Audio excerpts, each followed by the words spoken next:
কত সম্মানিত ভাইরা কেমন আছেন সকলে। আজকে আপনাদের সাথে আলোচনা করব পাসপোর্ট দিয়ে বা বিদেশে যখন আপনি খুলবেন সেলফিন, তো বিদেশ থেকে খোলার সবথেকে সহজ মাধ্যম এবং ভালো মাধ্যম হলো আপনার পাসপোর্ট দিয়েও খুলতে পারেন, আমার সেলফিন দিয়ে দুইটা সেলফিন আপনি করতে পারেন, ঠিক আছে। তবে আমি আপনাদেরকে সাজেস্ট করব আপনারা এনআইডি দিয়ে করবেন বা আপনার ব্যাঙ্ক অ্যাকাউন্ট দিয়ে করবেন। অবশ্যই ব্যাঙ্ক অ্যাকাউন্ট সকলেরই আছে যারা বিদেশ থাকেন। তো এনআইডি দিয়ে করলে লাভ কি, এই এনআইডিটা দিয়ে আপনি সম্পূর্ণ কমপ্লিট করতে পারবেন। যতদিন আসেন বাইসে ততদিন হলো আশা করি সম্পূর্ণ কমপ্লিট হবে।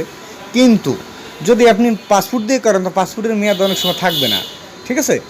তো আপনাদেরকে সাজেস্ট করবো আপনারা যারা পাসপোর্ট দিয়ে করছেন, আকামা দিয়ে মানে ছবি দিয়েছেন বা ভিসার কপি দিয়ে করছেন, তো এগুলো না দিয়ে করে আপনি যদি আপনার এনআইডি কার্ড হয়ে থাকে তাহলে আপনি আপনার এনআইডি কার্ডের আপনার যে সফট কপি, যাতে আপনার এই ডাউনলোড করা কপি, ওই কপিটা দিয়ে কিন্তু করার একদম সহজ। তো ওইটা দিয়ে করার চেষ্টা করবেন। আপনারা যখন যাবেন, আপনারা যখন সেলফিনে অ্যাপটা ডাউনলোড করবেন, ডাউনলোড করার পরে দেখবেন কি এখানে আসছে রেজিস্টারে ক্লিক করার পরে আপনি সিলেক্ট করবেন বাংলাদেশ অ্যাব্রোড। আপনি অ্যাব্রোড, যদি আপনি বিদেশি নাম্বার দিয়ে খুলেন তাহলে তো আপনি অ্যাব্রোডে লিখবেন। তো ওইটা দেওয়ার পরে আপনি সৌদি আরব, কুয়েত, কাতার, বাহরাইন বা এই 39টা রাষ্ট্রের যে কোনো একটা রাষ্ট্রের সিলেক্ট করবেন, যে রাষ্ট্রে আপনি আসেন। আসার পরে তখন আপনি এখানে ন্যাশনাল আইডি সিলেক্ট করবেন। এটা আপনার জন্য সব থেকে বেস্ট হবে, কারণ পাসপোর্টের মেয়াদ আজ এসে তো কাল নেই, হয়তো 5 বছর 10 বছর পরে থাকবে না, কিন্তু আপনার সেলফিনটা তো চালাইতে হবে, ঠিক না। তো একদম সহজ পদ্ধতি। খোলার পরে আপনি কি করবেন, আপনি যখন সম্পূর্ণ কমপ্লিট হয়ে যাবে, মানে আপনার এনআইডি দেবেন, আপনার ফেস ভেরিফিকেশন দেবেন, ওটি ভেরিফিকেশন করবেন। তো করার পরে আপনি একটা জিনিস দেখবেন যে সেখানে কী দেওয়া যায়। সেখানে আপনি যা দেবেন লাস্টে সম্পূর্ণ কমপ্লিট করার পর ফেস ভেরিফিকেশন হওয়ার পর দেখবেন যে ডিভাইস ভেরিফিকেশন চাচ্ছে।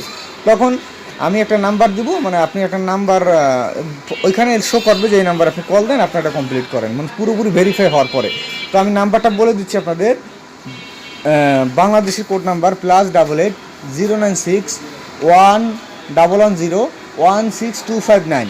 এই নাম্বারেও ফোন দিতে পারেন। আর একটা নাম্বার আছে +88 02 833 1090। এই নম্বরও আপনারা ফোন দিতে পারেন। ফোন দিয়ে আপনাদের সেলফিনটা আপনারা কমপ্লিট করে নিতে পারেন। তো যারা যারা পাসপোর্ট দিয়ে করছেন আলহামদুলিল্লাহ, ভালো, খারাপ না। অবশ্যই আপনার পাসপোর্টের এক কপি মানে পিডিএফ করে রাখবেন, যাতে আপনি আপনার কোনো সমস্যা হলে এটা শো করতে পারেন। পাসপোর্টের মেয়াদ কিন্তু আজকে 5 বছর থাকলে পরে 10 বছরই হইলো, পরে কিন্তু থাকবে না। কিন্তু ন্যাশনাল আইডি কার্ড দিয়ে করলে হবে কি, আপনি এইটা সবসময় ইউজ করতে পারবেন।